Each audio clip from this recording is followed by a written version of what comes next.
Return on equity और return on capital employed दोनों ही काफी इंपॉर्टेंट पैरामीटर हैं किसी भी कंपनी को सही तरीके से एनालिसिस करते टाइम। तो आज के इस वीडियो में हम return on equity and return on capital employed की पूरी सच्चाई को जानेंगे। रिटर्न ऑन इक्विटी और रिटर्न ऑन कैपिटल एम्प्लॉयड क्या होती है, रिटर्न ऑन इक्विटी और रिटर्न ऑन कैपिटल एम्प्लॉयड को हम कैसे एनालिसिस कर सकते हैं, एक अच्छा रिटर्न ऑन इक्विटी और रिटर्न ऑन कैपिटल एम्प्लॉयड क्या होता है, किसी भी कंपनी को एनालिसिस करते टाइम हमें किस पे ज्यादा फोकस करना है, रिटर्न ऑन इक्विटी या रिटर्न ऑन कैपिटल एम्प्लॉयड। इन सारे टॉपिक्स को हम इस वीडियो में कवर करने वाले हैं। सो बिना स्किप किए वीडियो को लास्ट तक देखिएगा ताकि आपसे कोई भी इंपॉर्टेंट पॉइंट मिस ना हो जाए। तो देर न करते हुए वीडियो को शुरू करते हैं।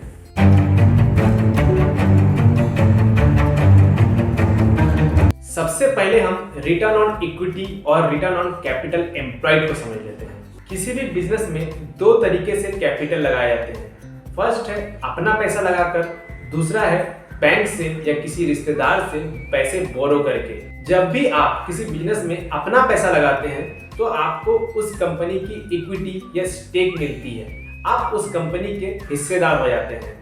तो आपके लगाए हुए इस कैपिटल पर कंपनी जितना रिटर्न जनरेट करती है उसे ही हम रिटर्न ऑन इक्विटी कहते हैं। वहीं जो पैसा आप बैंक से लोन लेके या किसी और तरीके से बोरो करके बिजनेस में लगाते हैं उस पर आपको कोई स्टेक या शेयर होल्डिंग नहीं मिलती, तो वो पैसा कैपिटल एम्प्लॉयड कहलाता है। यानी कि उस पैसे पे कंपनी जितना रिटर्न जनरेट करती है उसे ही हम रिटर्न ऑन कैपिटल एम्प्लॉयड कहते हैं।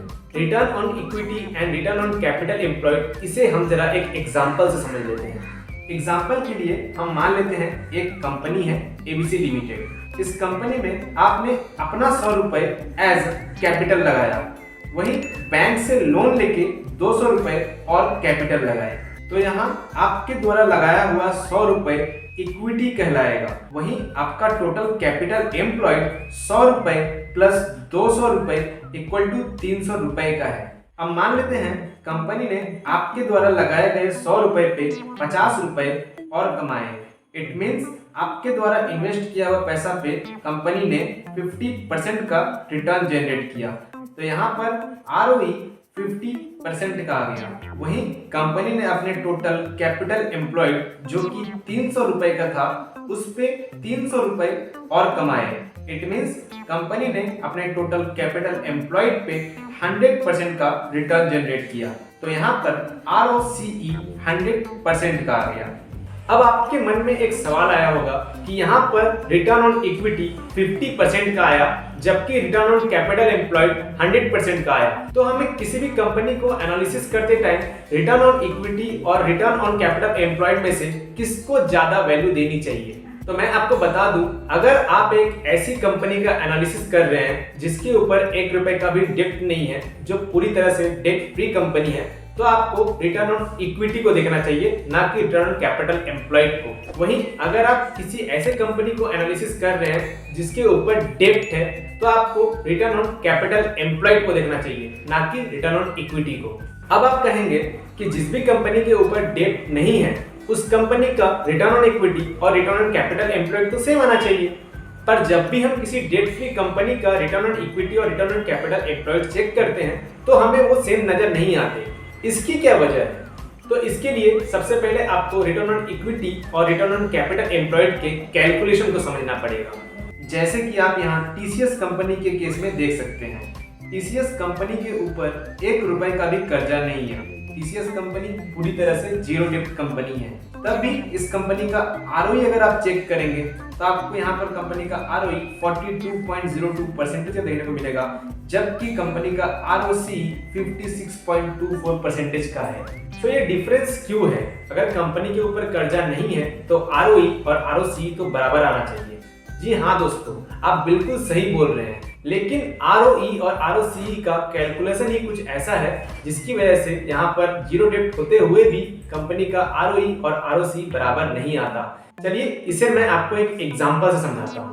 तो एग्जांपल के लिए हम मान लेते हैं एक कंपनी है ABC लिमिटेड, इसके ऊपर 1 रुपए का भी कर्जा नहीं है। जब हम कंपनी का profit and loss account check करते हैं तो हम यहाँ देखते हैं कंपनी का प्रॉफिट बिफोर टैक्स 100 रुपए का है। बाद में कंपनी अपने प्रॉफिट के ऊपर टैक्स और भी कुछ एडजस्टमेंट वगैरह करती है। उसके बाद कंपनी का नेट प्रॉफिट 80 रुपए का आता है, जिसे हम प्रॉफिट आफ्टर टैक्स के भी नाम से जानते हैं। मान लेते हैं इस कंपनी के टोटल शेयर कैपिटल 100 रुपए के हैं, वहीं कंपनी का टोटल रिजर्व 400 रुपए का है, जिसे अगर हम ऐड करते हैं तो हमारा टोटल शेयर होल्डर्स इक्विटी 500 रुपए का आ जाता है। अब आरओई निकालने के लिए हमें एक फॉर्मूला का यूज करना पड़ेगा। आरओई का फॉर्मूला है net income divided by shareholders equity. So यहाँ कंपनी का नेट प्रॉफिट 80 रुपए का है, जबकि कंपनी का टोटल शेयर होल्डर्स इक्विटी 500 रुपए का है। सो अकॉर्डिंग टू फॉर्मूला जब हम 80 को 500 से डिवाइड देंगे तो हमारा आंसर यहाँ पर 0.16 आ जाएगा, जिसे अगर हम परसेंटेज में कन्वर्ट करते हैं तो आंसर 16% आएगा। इट मींस हमारा आरओई यहाँ पर 16% का आ रहा है। अब हम जरा कंपनी का आरओसी कैलकुलेट कर लेते हैं। आरओसी निकालने का फॉर्मूला है profit before tax divided by shareholders equity plus long term liability. Share holders equity plus long term liability को ही हम कैपिटल एम्प्लॉयड कहते हैं। तो यहाँ कंपनी का प्रॉफिट बिफोर टैक्स 100 रुपए का है, जबकि कंपनी का total share holders equity 500 rupees है। वहीं कंपनी के ऊपर 1 रुपए का भी कर्जा नहीं है, तो यहाँ पर हमारा लॉन्ग टर्म लायबिलिटी 0 है। सो अकॉर्डिंग टू फॉर्मूला जब हम 100 को 500 से डिवाइड करेंगे तो यहाँ पर हमारा आंसर 0.20 आ जाएगा, जिसे अगर हम परसेंटेज में कन्वर्ट करते हैं तो हमारा यहाँ पर आंसर 20% आ जाता है। इस केस में भी आप देख सकते हैं कंपनी के ऊपर कोई डेब्ट न होने के बाद भी कंपनी का आरओसी और आरओई अलग अलग आ रहा है। इसका जो मेन रीजन है दोस्तों वो है आरओई जब भी कैलकुलेट होता है तो वो कंपनी के नेट इनकम पे कैलकुलेट होता है, जबकि आरओसीई कंपनी के प्रॉफिट बिफोर टैक्स के ऊपर कैलकुलेट होता है। सो आई होप अब आपको आरओई और आरओसीई का कॉन्सेप्ट समझ में आ गया होगा। आपको किसी भी कंपनी का आरओई और आरओसीई एनालिसिस करते टाइम हमेशा ये ध्यान रखना है कि आप जिस कंपनी का एनालिसिस कर रहे हैं क्या वो डेट फ्री कंपनी है या उसके ऊपर डेब्ट है। अगर कंपनी डेट फ्री है तो कंपनी के आरओई को देखें, अगर कंपनी के ऊपर डेब्ट है तो कंपनी के आरओसीई को देखें। किसी भी कंपनी का आरओई या आरओसीई 15 से 20% या उससे ज्यादा हो तो वो अच्छा माना जाता है। सो आई होप आपको ये वीडियो अच्छी लगी होगी। वीडियो अच्छी लगी है तो वीडियो को लाइक जरूर कर दीजिएगा। स्टॉक मार्केट से रिलेटेड इस तरह के नॉलेजेबल वीडियोस को देखने के लिए हमारे चैनल फिनोलेज को सब्सक्राइब करें। तो मिलते हैं अपने नेक्स्ट वीडियो में किसी नए टॉपिक के साथ। तब तक के लिए अपना ख्याल रखिए and finally thanks for watching.